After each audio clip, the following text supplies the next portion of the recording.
Evi ya. Materinya juga sudah dipraktikumkan oleh Bu Evi dan waktu itu saya ada satu kelas yang juga ikut praktikum. Jadi nanti kita lebih banyak diskusi aja.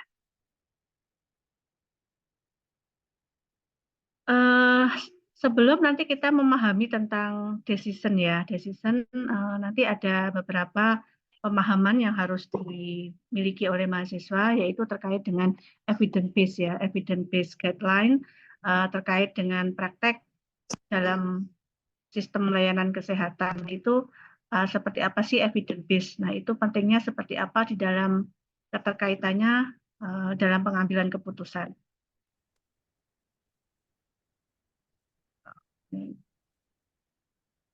Oke.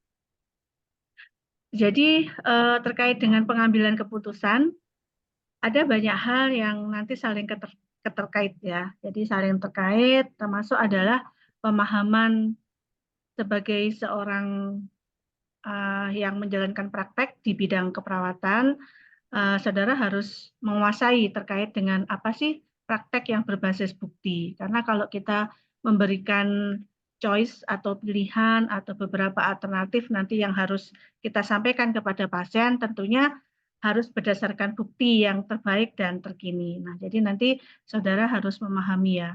Sudah pernah diberikan tentang evidence based practice di mata kuliah lain? Sudah, Nurse. Oke ya, nanti itu diingat kembali bahwa ketika kita memberikan advice ya atau masukan begitu ya, atau nanti terkait dengan pengambilan keputusan itu tentunya kita nggak boleh ngawur ya, harus ada dasar yang kita sampaikan. Nah juga mungkin terkait dengan informasi penyakit ya, informasi penyakit dan terapi. Kalau memang itu ranahnya medis gitu ya, ranahnya medis ya kita nggak bisa memberikan informasi itu tanpa adanya perpanjangan kewenangan. Jadi biasanya sudah satu tim sih ya. Biasanya kalau misalkan harus memberikan informasi kepada pasien terkait dengan terapi yang apa ya, terapi yang keputusan medis, misalkan operasi atau mungkin kemo dan sebagainya. Nah, itu biasanya memang harus diputuskan secara tim gitu. Jadi misalkan kalau dokter memberikan kewenangan kepada kita sebagai perawat untuk menyampaikan, ya itu kita tidak masalah ya. Tapi kalau misalkan tidak ada kesepakatan terkait dengan informasi penyakit dan terapi ya mungkin jangan melewati kewenangan. Nah, itu pesannya Bu Lili ya. Karena bagaimanapun terkait dengan decision support itu harus mengintegrasikan keahlian-keahlian yang khusus ya, keahlian-keahlian yang khusus yang mungkin nanti banyak tim yang terlibat ya. Jadi ada dokter spesialis begitu ya, atau mungkin ahli nutrisi dan sebagainya. Nah, itu menjadi satu kesatuan yang harus terintegrasi di dalam layanan. Kemudian yang berikutnya adalah bagaimana tentunya evidence base atau bukti-bukti yang terbaik tadi ya, itu harapannya adalah tujuannya adalah untuk pasien center, jadi berfokus kepada pasien.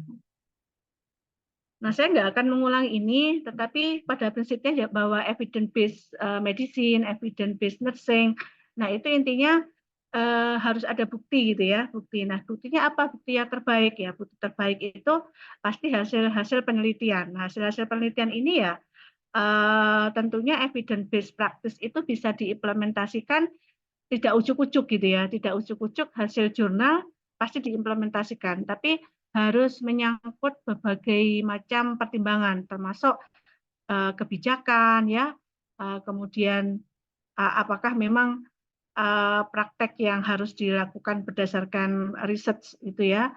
Nah, itu juga sudah mempertimbangkan banyak hal termasuk cost efektif, kemudian kebijakan di rumah sakit dan lain-lainnya itu harus menjadi pertimbangan. Tapi tetap informasi yang kita berikan di dalam decision, nah itu harus ada bukti yang mendasari, tidak boleh ngawur ya. Jadi misalkan nanti waktu praktikum contohnya ya, Anda menyampaikan bagus mana sih, apakah saya harus di kemo gitu ya. Kalau saya tidak perlu operasi tapi hanya kemo itu bagaimana? Nah, nanti terkait dengan prognosis keberhasilan terapinya seperti apa. Nah, untuk menyampaikan prognosis atau keberhasilan terapi itu tentunya kita nggak boleh ngawur. Kok kayaknya lebih baik operasi aja ya, tapi nggak usah kemo. Nah, itu nggak boleh ya. Dasarnya apa? Referensinya apa? Jadi evidence base buktinya apa? Nah, itu yang harus jelas. Evidence base ini tentunya adalah apa ya? Jadi sudah melalui critical appraisal gitu ya, sudah melalui telaah begitu ya, dan mungkin sudah disintesis gitu ya, dan itu sudah diaplikasikan mungkin di beberapa tempat begitu ya, dan hasilnya disimpulkan. Nah, disimpulkan mana yang lebih efektif, mana yang memberikan banyak manfaat dibandingkan dengan kerugian. Jadi prinsip malefisien. Jadi tidak memberikan dampak merugikan kepada pasien. Nah, itu yang nanti kita sampaikan begitu ya. Toh kalau nanti misalkan keputusan itu tetap kembali ke pasien dan keluarga, tapi minimal nanti harus ada informed consent bahwa kita sebagai seorang perawat gitu ya, kita sudah menyampaikan secara detail manfaat dan keuntungan serta kerugian dari masing-masing pilihan yang harus pasien putuskan terkait dengan keperawatan kronis ya, atau kesehatan pada penyakit kronik. Yang pertama apa sih ini evidence base ya? Sama kayak tadi. Nah, mungkin ya mulai sekarang ini saudara yang harus memiliki kemampuan, keterampilan di mana sih mencari deadline ya, atau mencari bukti-bukti yang terbaik itu di mana? Pasti banyak ya. Jadi sekarang jurnal yang open access sudah banyak. Jadi ya kita bisa pakai PubMed, Sinahel, mungkin ProQuest gitu ya, Skimago, Scopus. Nah, itu banyak sekali ya. Kita bisa mencari dengan menggunakan mesin pencarian gitu. Nanti kita akan banyak banget gitu. Tapi tentunya biasanya kalau misalkan terkait dengan decision di suatu rumah sakit X misalkan, nah itu berarti biasanya ya berdasarkan pengalaman yang sudah dilakukan di rumah sakit X itu. Nah, jadi lebih mengerucut lagi ya kalau clinical practice guideline itu biasanya kayak standar operasional prosedur yang memang menjadi suatu kebijakan di rumah sakit tertentu itu pasti akan berbeda. Nah, jadi guideline itu pasti sudah dengan banyak apa ya, dengan banyak survei, data gitu ya, pengalaman sehingga guideline-nya itu yang disepakati di rumah sakit itu seperti apa.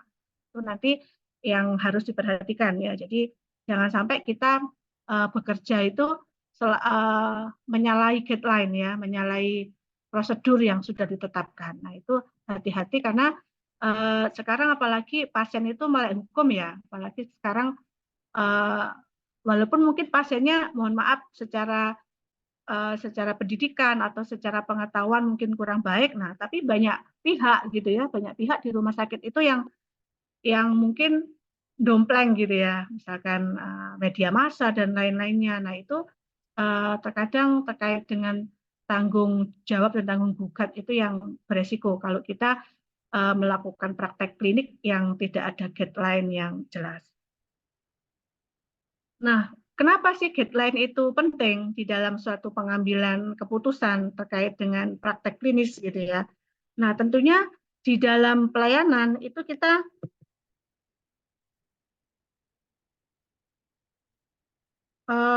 tidak, bentar. Oke. Nah, di dalam suatu layanan ya, layanan misalkan di rumah sakit gitu ya, itu selalu ada namanya gap ya. Gap itu kayak kesenjangan. Kesenjangan. Nah, artinya apa? Terkadang antara praktek yang dilakukan gitu ya, atau intervensi yang telah dipilih dengan outcome itu mungkin tidak sesuai. Nah, sehingga ada beberapa hal yang tidak bisa saklek atau tidak bisa utuh dilakukan. Ada banyak pertimbangan mungkin, termasuk adalah bagaimana kesehatan pasien gitu ya, bagaimana tingkat kepuasan keluarga, bagaimana cost benefitnya, bagaimana kemudahan ya itu dilakukan, visibilitasnya. Nah, itu juga menjadi pertimbangan di dalam suatu guideline terkait dengan clinical practice.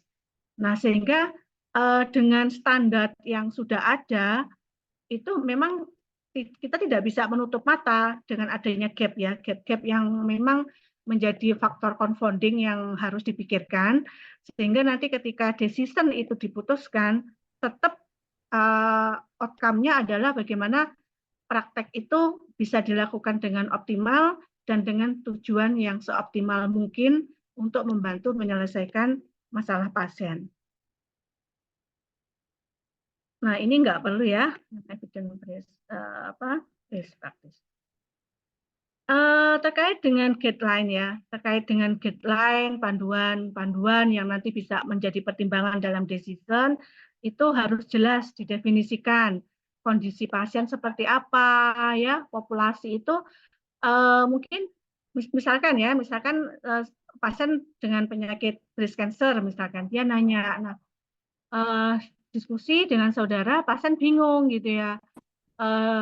Kalau kasus kemarin yang disampaikan Bu Evi ya, waktu praktikum, ada pasien masih muda, dia terkena kanker payudara. Dia harus diberikan informasi oleh dokter, dia harus melakukan pengangkatan payudara, mastektomi begitu ya. Tapi dia takut gitu, takut pertimbangannya banyak, termasuk bagaimana terkait dengan sistem reproduksinya, dia masih memiliki pasangan gitu ya, dan dia menanyakan bagaimana apakah operasi itu harus dilakukan, nah, apakah nggak ada alternatif lain misalkan tanpa harus melakukan mastektomi misalkan ya. Nah itu ya bagaimana nanti ditanya misalkan apa sih bedanya gitu ya dengan menjalani kemo aja tanpa harus mastektomi atau harus pengangkatan dulu baru di kemo. Nah itu seperti apa? Bedanya di mana? Nah ketika nanti saudara menjelaskan itu, tentunya definisi terkait dengan terapi ya alternatif kalau misalkan hanya kemo gitu ya tanpa mastektomi itu seperti apa? Nah itu tentunya saudara harus punya apa ya, punya dasar gitu loh. Jadi punya dasarnya apa ya? Mungkin Anda perlu akses jurnal gitu. Kalau berdasarkan pemahaman saya ya yang saya dapatkan dari jurnal-jurnal penelitian gitu. Nah, itu secara prognosis akan lebih bagus kalau misalkan sel kankernya diangkat dulu, baru kemonya itu untuk meminimalkan terkait dengan penyebaran. Nah, tapi bisa juga sih gitu ya kalau misalkan tanpa mastektomi, tapi secara prognosis dari bukti yang selama ini dilakukan banyak dokter gitu ya, dokter ahli onkologi itu mengatakan bahwa prognosisnya tidak lebih baik dibandingkan dengan terapi dua-duanya. Nah, jadi perbedaannya sekian persen. Nah, itu angka persentase itu yang harus ada buktinya ya. Jadi nggak boleh ngawur gitu ya. Jadi nanti untung ruginya itu pasien sudah tahu begitu. Nah, ini ada yang mengatakan misalkan terkait dengan kalau dilakukan pengangkatan kemudian dilakukan kemoterapi itu prognosisnya ditemukan dalam stadium dini itu sekitar hampir 98% gitu ya. Dalam 5 tahun tidak terjadi penyebaran gitu. Tapi beda kalau misalkan tidak diangkat, hanya dilakukan kemo, nah itu kita nggak bisa memastikan gitu ya terkait hanya menghambat perkembangan sel kanker, tapi sumber dari sel kankernya itu masih ada. Nah itu yang membedakan. Misalkan contoh seperti itu. Jadi menjelaskan itu ya harus detail ya, harus detail. Tapi memang nanti keputusan ya kita kembalikan ke pasien dan keluarga gitu. Tapi misalkan sudah kita jelaskan Bu, tapi pasiennya menolak sama sekali nggak mau kemo, nggak mau itu. Nah, jangan lupa inform consent ya. Jadi biasanya kalau memang tindakan itu pasien dan keluarganya nggak bersedia, setelah dijelaskan efek keuntungan dan kerugiannya itu harus ada tanda tangan ya, harus tanda tangan penolakan terkait dengan tindakan. Nah itu jangan lupa ya. Nanti kalau misalkan bersedia, nah itu juga harus tanda tangan ya. Artinya dia sudah mengetahui terkait dengan konsekuensi efek samping dari keputusan yang dia pilih seperti itu. Yang paling penting itu sih ya. Jadi harus ada data yang jelas gitu ya.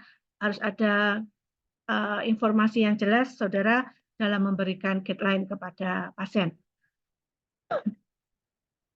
Yang berikutnya ini ya, jadi biasanya ada memang langkah-langkah ya. Pasien itu pasti akan nanya setelah dia mengalami sakit kronik didiagnosis DM ya atau mungkin stroke atau mungkin gagal ginjal kronis. Nah, itu dia akan pasti bertanya gitu ya.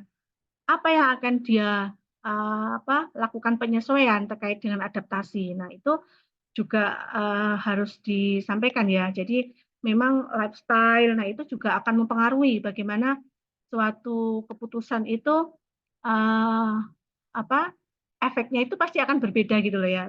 Tergantung juga dengan lifestyle ya, lifestyle-nya pasien, kemudian mungkin ada nggak trigger-trigger tertentu terkait mungkin psikologis ya, exercise. Nah, itu juga akan menentukan keberhasilan dari terapi atau keputusan itu jangan lupa ya. Jadi kadang kadang kita itu tidak boleh ya memberikan janji ya kepada pasien. Jadi karena apa? Kadang suatu aktivitas dari terapi itu tidak mutlak, tapi juga tergantung bagaimana lifestyle pasien ya setelah dia sakit. Nah, itu juga akan menentukan. Contoh misalkan pasien kanker, dia sudah kemo gitu ya, tapi kembali lagi dia stresnya tetap tinggi, kemudian dia masih belum bisa acceptance berdamai dengan kondisinya itu pasti akan mempengaruhi. Walaupun dia sudah mastektomi, sudah kemo, itu biasanya akan lebih baik ketika pasien itu memiliki kesejahteraan psikologis yang atau spiritual well-being yang lebih bagus gitu ya, itu nanti juga akan berdampak terhadap manfaat terapi itu lebih baik. Kemudian, apakah nanti terapi atau medikasi atau pengobatan itu merupakan satu-satunya alternatif yang harus dipilih gitu misalkan. Nah, itu juga harus disampaikan. Contoh misalkan pasien mengalami apa ya? Contoh misalkan dia misalkan dia sudah DM, tapi memang dia sudah mencoba sih dengan merubah lifestyle gitu ya, dengan exercise, tapi kondisi lukanya itu nggak sembuh sehingga menyebabkan dia gangren misalkan. Nah, dokter menyarankan harus amputasi misalkan. Nah, itu juga apakah memang amputasi itu satu-satunya pilihan gitu ya, satu-satunya pilihan. Nah, itu bagaimana? Nah, itu harus disampaikan juga. Kemudian termasuk ini ya, rujukan gitu ya, rujukan itu bagaimana itu harus ada juga. Nah, ini terkait dengan step care ya. Step care itu biasanya langkah-langkah yang harus dilakukan terkait dengan tahap-tahapannya. Yang pertama tahap yang dasar itu biasanya adalah dokter umum ya, dokter umum atau mungkin perawat secara general ya. Karena sekarang perawat pun kan juga ada spesialisasi ya. Yang mengambil spesialis misalkan kayak perawat anestesi, perawat misalkan perawat bedah ya, perawat onkologi kan sekarang juga sudah ada ya yang dengan jenjang yang dia bukan akademis tapi jenjang klinisi itu sekarang sudah banyak ya. Ada beberapa sih ya, ada beberapa yang mendirikan perawat yang jenjang klinisi. Jadi kayak perawat anestesi seperti itu. Jadi dia fokusnya adalah asistensi terkait dengan dokter anestesi misalkan. Nah itu. Jadi tahap pertama itu biasanya terkait dengan fokusnya adalah rekognisi ya, mengenalkan, memahami masalah begitu. Jadi lebih banyak ke assessment atau pengkajian. Nah, untuk yang step kedua itu mungkin lebih spesifik ya, mungkin primary care team atau mungkin sudah melibatkan perawat dengan spesifikasi tertentu misalkan. Nah, itu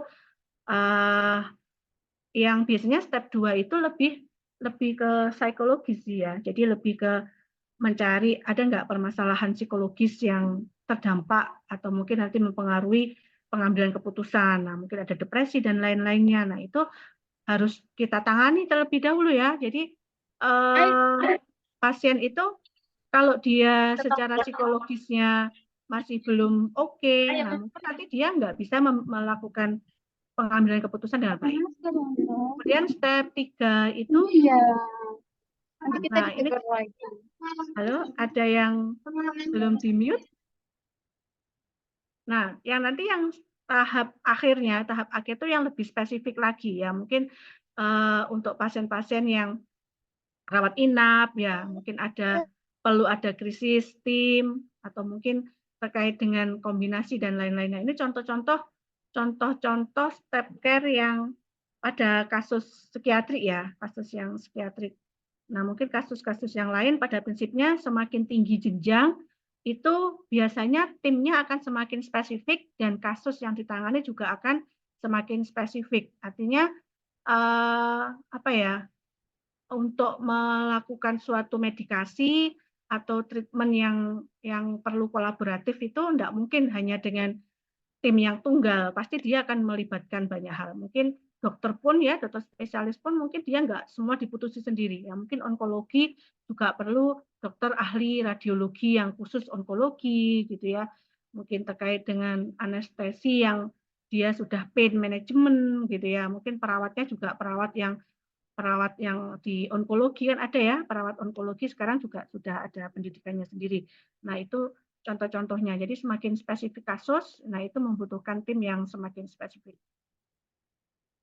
Yang kedua langkahnya adalah bagaimana tadi mengintegrasikan spesialis dan primary care expertise ya. Jadi keahlian-keahlian khusus yang memang diperlukan. Termasuk apa sih keahlian khusus itu? Ya, sistem transfer pasien, sistem rujukan ya. Jadi sistem rujukan, nah itu juga harus dipahami ya. Sistem rujukan, kemudian konsultasi, nah itu seperti apa. Kalau memang pasien itu di step awal tidak bisa ditangani ya memang harus dirujuk, dia harus segera ditangani oleh yang lebih spesifik. Kemudian prinsip di dalam konsultasi ya, dalam konsultasi itu biasanya kalau diperlukan satu pada kasus-kasus yang memang pada saat diagnosis itu banyak banyak banyak kendala. Misalkan tidak jelas gitu, diagnosisnya kok masih samar gitu ya, setelah dilakukan mungkin biopsi itu masih samar. Nah, mungkin dia perlu lagi dengan Bulik dulu pernah punya pengalaman ya, Bulik pernah MRI dulu. Pernah MRI karena sering vertigo kan. Jadi waktu sekolah itu saya sering vertigo, ternyata stres ya karena disertasi. Nah, ternyata karena sering keluar masuk rumah sakit. Iya, Pak. Jadi kok dirawat 2 kali tetap kambuh gitu ya. Nah, jadi kemudian untuk diagnosis ya perlu konsultasi lakukan pemeriksaan lab secara khusus gitu ya. Alhamdulillah ternyata baik-baik saja. Nah, berarti kan memang tidak dirujuk lagi ke rehab gitu. Jadi dirujuknya ke psikiater waktu itu ya. Jadi mungkin ono stres gitu. Nah, itu yang harus benar dilakukan gitu ya. Ternyata stres karena disertasi ya.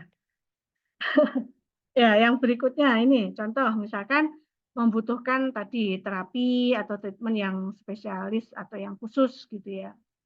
Atau tujuan terapi itu tidak tercapai. Jadi setelah dengan pengobatan, perawatan yang sudah sesuai dengan guideline tapi ternyata kok tidak ada perkembangan gitu ya. Biasanya kalau di dalam penyakit kronik di bidang perawatan jiwa ya atau kesehatan jiwa itu, ini dengan obat standar gitu ya, nggak bisa gitu. Pasiennya nggak bisa minum obat ya, masih menolak gitu. Nah itu harus diberikan tahap yang berikutnya harus diberikan dengan injeksi. Nah injeksi ternyata nggak bisa gitu ya. Injeksi ternyata nggak bisa memberikan perkembangan. Nah itu harus ada nanti mungkin dengan ECT dan lain-lain. Nah itu memang ada tahapannya seperti itu. Jadi untuk konsultasi itu harus efektif ya. Jadi prinsipnya saudara harus bisa melakukan komunikasi efektif ketika berkonsultasi lintas profesi gitu ya. Mungkin komunikasi dengan perawat, misalkan dengan perawat yang spesialis, misalkan nanti saudara nurse general gitu ya, general nurse. Kan nanti kalau misalkan konsul dengan perawat onkologi, perawat spesialis jiwa misalkan, nah itu kan harus ada kemampuan ya komunikasi yang efektif.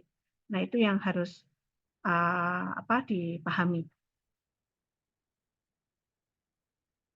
Nah, ini mungkin enggak terlalu ini ya, hanya membedakan mungkin pelayanan secara umum dan spesial care. Nah, itu pasti berbeda ya, misalkan ya.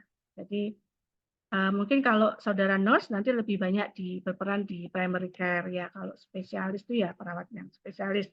Nanti mereka akan lebih belajar secara khusus di pendidikan ya, terkait dengan penanganan-penanganan pada ya khusus. Misalkan kalau onkologi ya dia hanya belajar selama 2 tahun ya, selama 2 tahun tuh pada kasus-kasus, keganasan gitu ya. Jadi nanti kalau misalkan bagaimana sih perawatan pada keganasan, bagaimana step manajemen pada penyakit kanker yang spesifik gitu ya. Mungkin perawat onkologi itu yang dia akan menguasai keilmuan terkait itu ya.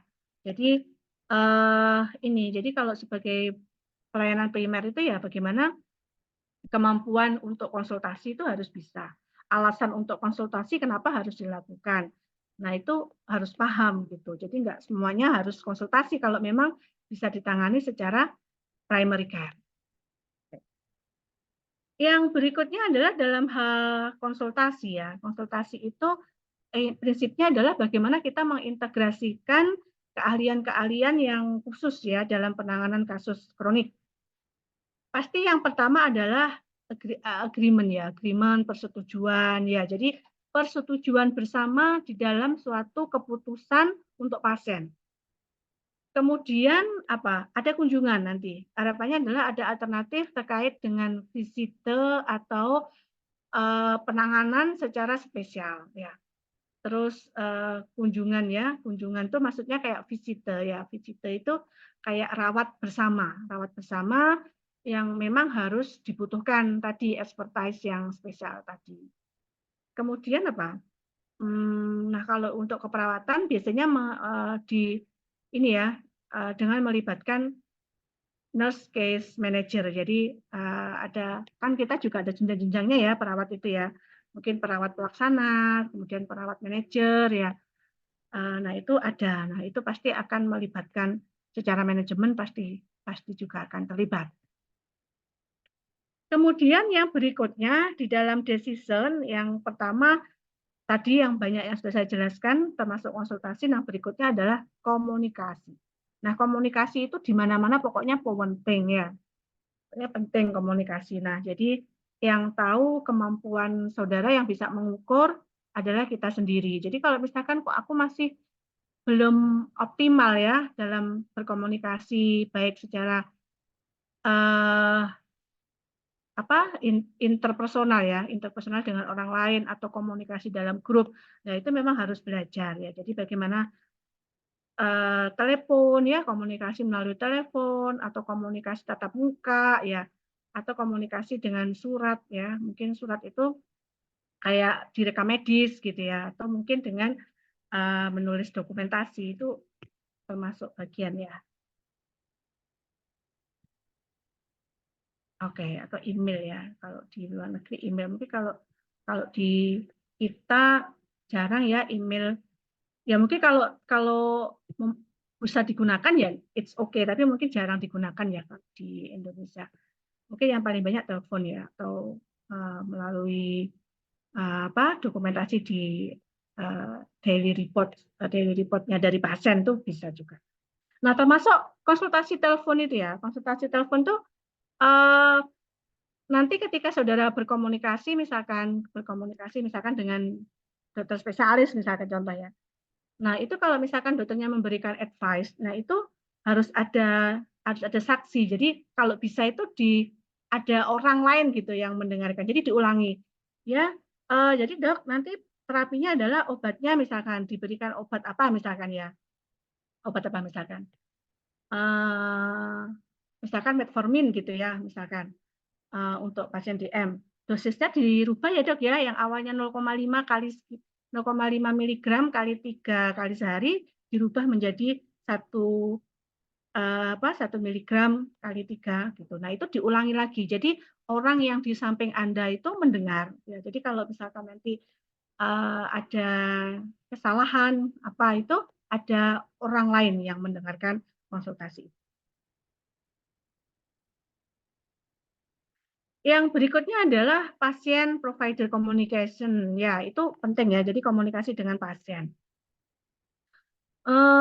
Komunikasi dengan pasien itu di mana-mana penting ya, karena kita bekerja dengan manusia bukan dengan benda. Jadi bagaimana komunikasi dengan pasien itu yang yang efektif gitu ya, yang memberikan support kepada pasien itu harapannya adalah bisa meningkatkan kepatuhan ya, kepatuhan pasien terhadap terapi ya atau rekomendasi terapi. Terus mempengaruhi kepuasan pasien, dan juga terkait dengan, penggunaan ya, penggunaan layanan kesehatan dan tentunya nanti quality of care, jadi itu juga bisa meningkat. Nah itu, jadi komunikasi petugas tuh memang penting banget. Nah ini mungkin enggak terlalu ya, jadi intinya itu, eee, interaksi ya, interaksi itu intinya adalah ada prinsip ini, 2F dan 4E. Nah itu apa nanti silakan dibaca. Intinya ya di mana-mana sama, komunikasi terapeutik itu nggak hanya di jiwa, ya.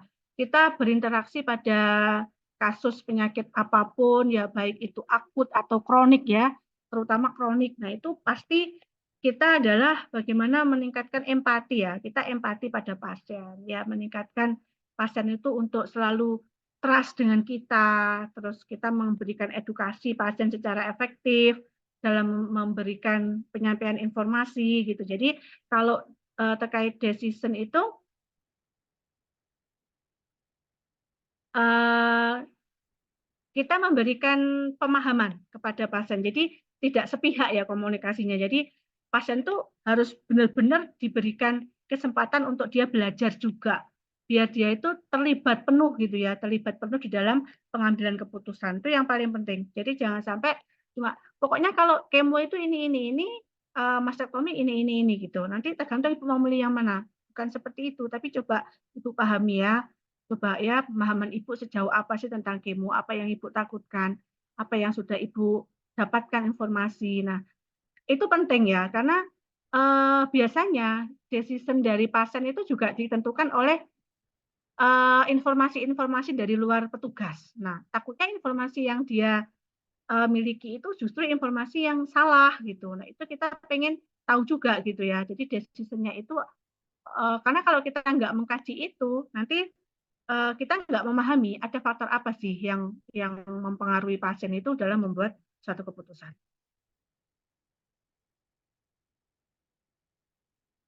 Oke, ini pasien center care mungkin nggak perlu ya, prinsipnya adalah pokoknya memahami pasien secara penuh, mengeksplorasi apa yang dia rasakan, kemudian, tadi ini ya, meningkatkan hubungan antara petugas dan pasien ya, atau dokter dengan pasien ya, kalau kita ya berarti perawat dengan pasien ya. Jadi dan realistis ya, jadi realistis tentang personal limitation. Jadi, dalam hubungan komunikasi terapeutik itu jangan sampai kita tetap harus ada apa ya, ada hubungan yang profesional ya. Jadi harus tahu batasannya ya. Jadi kalau memang pasiennya itu sudah masuk ke ranah yang lebih, personal ya, mungkin kita bisa me mem apa ya, menegaskan lagi batasan-batasan tersebut. Itu juga penting ya di dalam interaksi.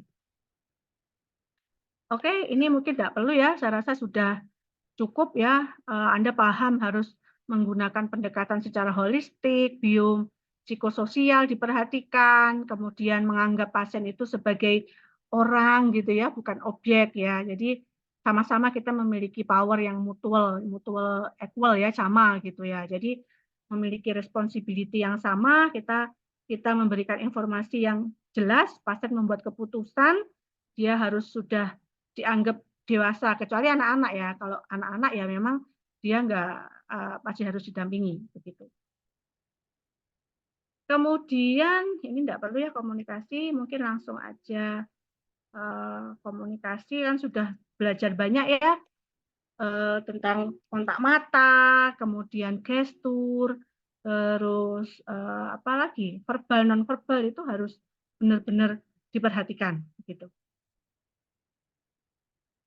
Nah, sekarang apa yang harus dipahami tentang komunikasi pada orang dengan penyakit kronik? Nah, ini ya. Jadi yang pertama, komunikasinya secara langsung, efektif gitu ya, yang memberikan penekanan terhadap apa? Pengalaman ya, pengalaman hubungan antara pasien dengan petugas, yang tujuannya adalah bagaimana outcome atau tujuannya itu untuk pasien. Yang berikutnya adalah ini, Biasanya pasien penyakit kronik itu lebih menyukai interaksi yang face to face gitu ya, secara langsung. Kenapa? Karena mungkin saya juga sering, penelitiannya Bu Lili ya, itu, support ya atau komunikasi petugas. Waktu itu saya melihat dari 200 ya, 200 pasien saya lihat. Jadi seperti apa sih komunikasi petugas dan support-nya itu seberapa penting bagi mereka. Nah, ternyata salah satu hal yang penting untuk membuat mereka itu patuh dan memiliki kesejahteraan psikologis yang baik itu dilihat dari komunikasi petugas. Jadi kalau petugasnya itu jutek ya, ditanya mungkin marah, nonverbalnya itu nggak baik gitu ya. Nah, itu membuat pasien cenderung malas untuk kembali melakukan terapi gitu. Nah, itu yang eh, faktor 2 terbesar yang mempengaruhi kepatuhan dan tadi psychological well-being dari pasien. Nah, jadi sangat penting ya. Jadi mungkin intonasi suara, nah itu kita juga harus harus apa ya, melihat gitu. Nah, ini komunikasi ya dengan informasi, teknologi informasi itu juga penting mereka butuhkan. Jadi karena kan kondisinya, up and down ya, mungkin dia membutuhkan, membutuhkan akses kapanpun ya, kemudahan akses itu sehingga, mereka masuk dalam suatu grup atau kemudahan komunikasi kapanpun dengan informasi itu juga sangat membantu bagi pasien dengan penyakit kronik. Nah, ini ya, seperti yang saya jelaskan tadi. Kemudian, untuk bisa melakukan komunikasi efektif dengan tim, nah itu tentunya adalah bagaimana memperhatikan culture ya, budaya, kemudian kesamaan ya, dan kebersamaan itu yang harus dimiliki ya. Kita nanti saudara sebagai tim di dalam pelayanan kesehatan tuh harus saling bisa menghargai begitu ya, nggak boleh seenaknya dewe gitu. Oke, ini mungkin sudah ya.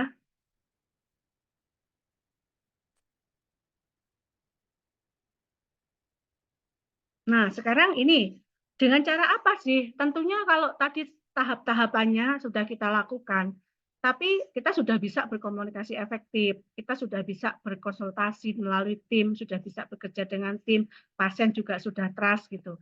Tapi kalau misalkan metode dalam memberikan informasi itu kurang tepat, itu juga akan mempengaruhi hasilnya. Sehingga bagaimana efektif di dalam pemilihan metode itu juga harus dipertimbangkan. Apakah metodenya itu dengan menggunakan small group atau dengan individual training gitu ya. Dalam nanti endingnya adalah pasien itu bisa melakukan manajemen diri, decision sehingga nanti harapannya dia bisa melakukan manajemen diri dengan baik karena itu kan satu kesatuan ya di dalam chronic care model itu tidak bisa terpisah gitu. Jadi nggak cukup hanya berhenti sampai decision, tapi ketika dia sudah memutuskan berarti harus manajemen dirinya harus seperti apa dia. Nah, itu kan satu kesatuan. Nah, jadi metodenya itu yang harus diperhatikan juga begitu. Bagaimana tingkat pendidikan pasien, sehingga itu akan menentukan bahasa yang kita pilih ya.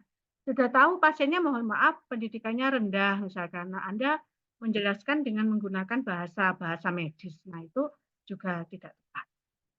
Terus kemampuan dalam penyelesaian masalah ya. Mungkin modeling kalau misalkan perlu pakai role model ya it's okay, enggak apa-apa gitu ya. Kalau pada kanker misalkan perlu ada role model misalkan orang-orang yang sudah berhasil melewati ya, nah itu bisa juga gitu kalau memang diperlukan gitu ya. Atau mungkin dengan praktek langsung gitu. Nah, itu juga akan menentukan keberhasilan. Jadi tidak hanya informasi secara nyulit aja, tapi bagaimana kemampuan skill pasien itu juga bisa kita gunakan sebagai metode yang lebih baik ya. Kalau memang itu nanti harapannya self management perilaku dia berubah ya tidak cukup hanya dengan edukasi gitu ya, tapi harus dengan praktek.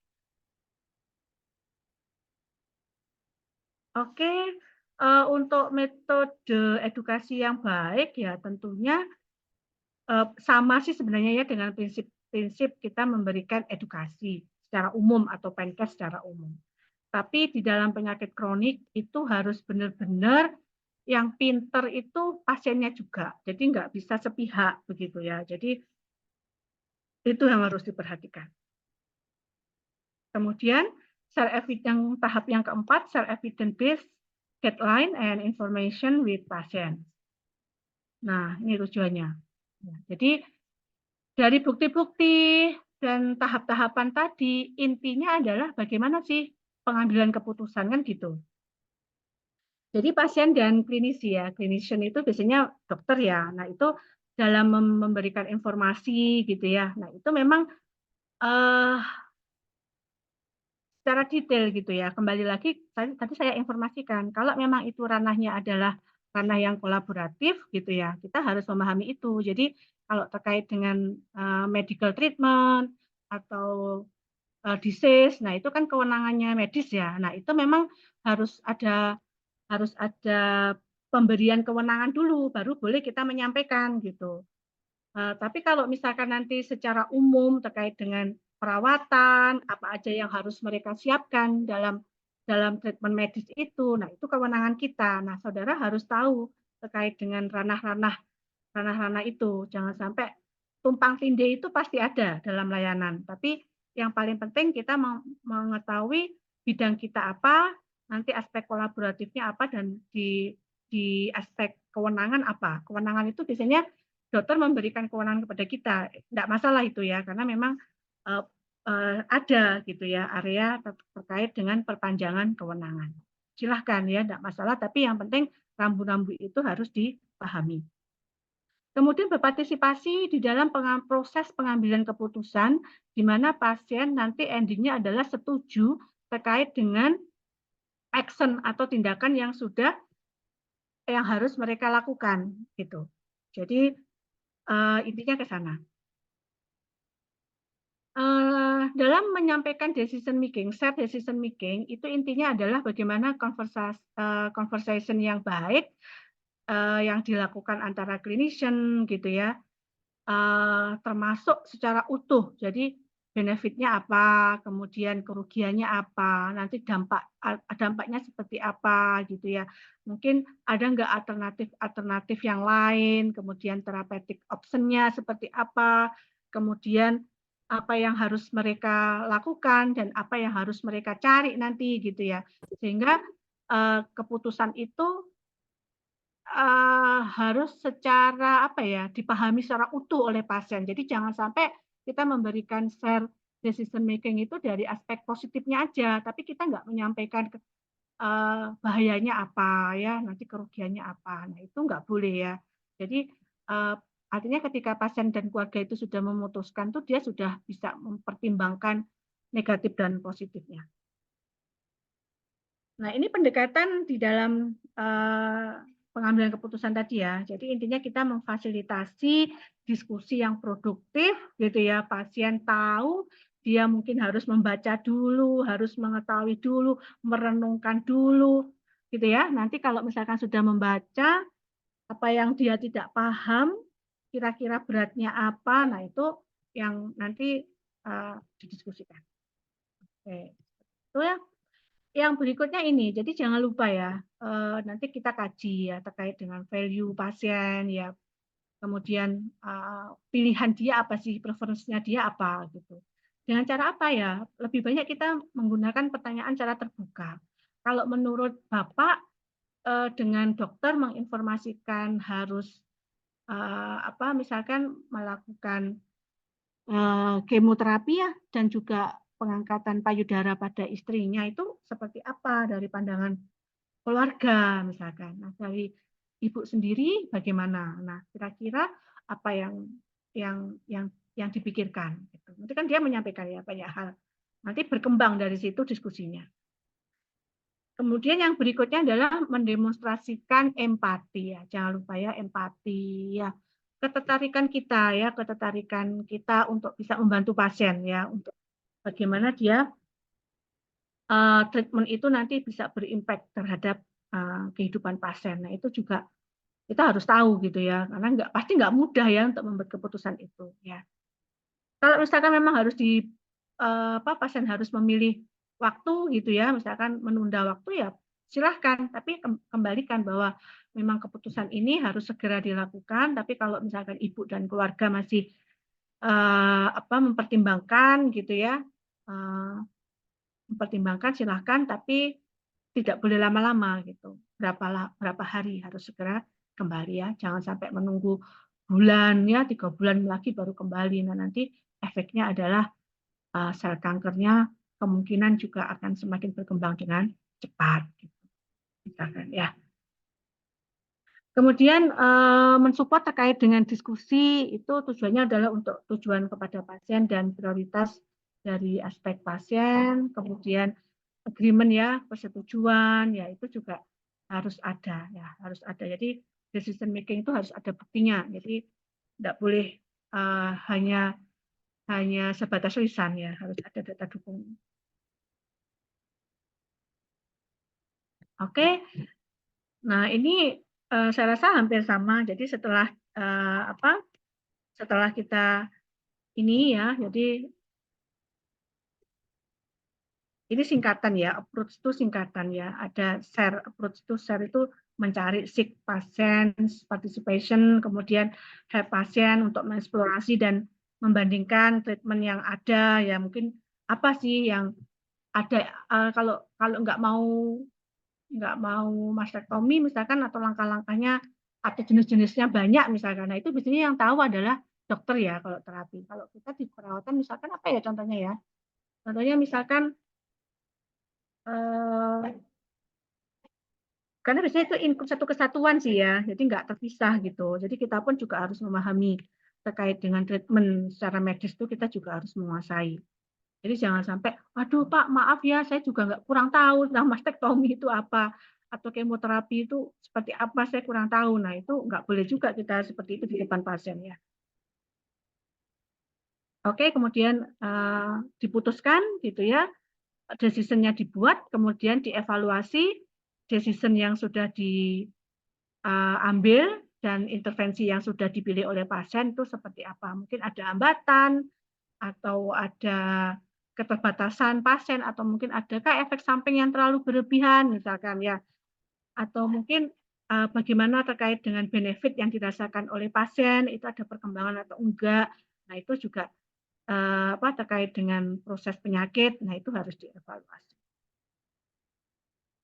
Nah seperti yang kemarin praktikum, Anda kan ada tugas ya kemarin oleh Bu Evi ya, mencari decision aids and tool ya. Nah itu bisa silakan digunakan ya, banyak yang bisa Anda contoh ya di luar negeri, karena memang mungkin kalau di Indonesia belum banyak ya rumah sakit yang benar-benar secara decision making itu keputusan itu memahamkan pasien secara penuh gitu ya. Mungkin yang masih ada ya sebatas informasi dan informed consent gitu. Tapi ya ini inovasi yang memang harus digarap bersama gitu ya. Nanti bisa menjadi Anda yang memiliki kemampuan lebih dalam bidang perawatan kronis ya harusnya bisa menjadi pioner gitu ya untuk bisa mengembangkan tool-tool terkait dengan decision making gitu. Silakan nanti ya dikembangkan lebih lagi. Kemudian ini contoh-contoh ya, contoh-contoh guideline terkait dengan tool yang bisa digunakan untuk pasien tuh macamnya banyak sekali ya. Mungkin bisa expectation itu biasanya pasien menulis harapan dia apa, atau dalam bentuk kartu yang dibawa yang bisa masuk ke dompet gitu ya, atau bahkan website gitu, atau pakai buku kerja, atau apa ini stoplight tool itu kayak apa ini stoplight itu apa? Saya belum pernah ini, coba nanti dilihat ya. Oke, contoh misalkan pada pasien asma misalkan dikembangkan dengan menggunakan self-help workbook misalkan. Nah itu dia nanti kayak ada diary gitu ya, buku gitu ya. Nanti sesi pertama pertemuan dia harus ngapain, contohnya misalkan seperti itu. Atau misalkan contoh dengan menggunakan kartu seperti ini, contoh misalkan ya bisa juga. Nanti silakan Anda eksplorasi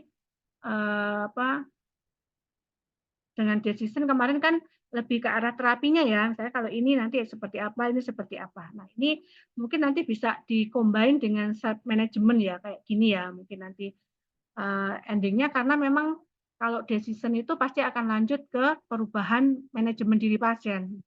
Gitu.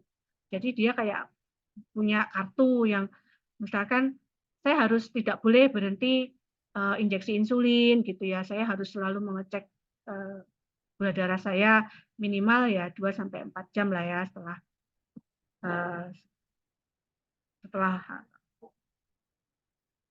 setelah makan ya, atau mungkin nah seperti ini contoh-contohnya ya, disesuaikan dengan kasus. Ini contoh untuk panduan manajemen pada CKD. Ya. Oh ya, tugasnya Beli belum saya buatkan ini ya, buatkan pengumpulan ya. Oke, habis kuliah nanti saya buatkan, nanti mungkin bisa di-upload hari ini sampai hari Selasa gitu ya. Nanti tinggal upload kan sudah selesai kan tugas saya. Ini contoh-contoh ya untuk self management. Kemudian ini stop light tools, contoh untuk pasien guideline, contoh ya, misalkan hampir sama sih ya, cuma beda model aja. Nanti silakan, ini masih belum ada yang baku, mungkin di Indonesia masih jarang ya. Nah, kita pakai evidence base aja, bukti-bukti yang sudah digunakan di luar negeri, yang bisa menjadi reference untuk nanti kita pengembangan. Nah, ini contoh nanti web yang bisa Anda akses untuk mencari evidence base, mencari contoh-contoh tool yang kemarin dipraktekkan sudah ya, atau self management juga bisa mencari di sini yang bisa diakses. Oke, sudah selesai. Ada pertanyaan?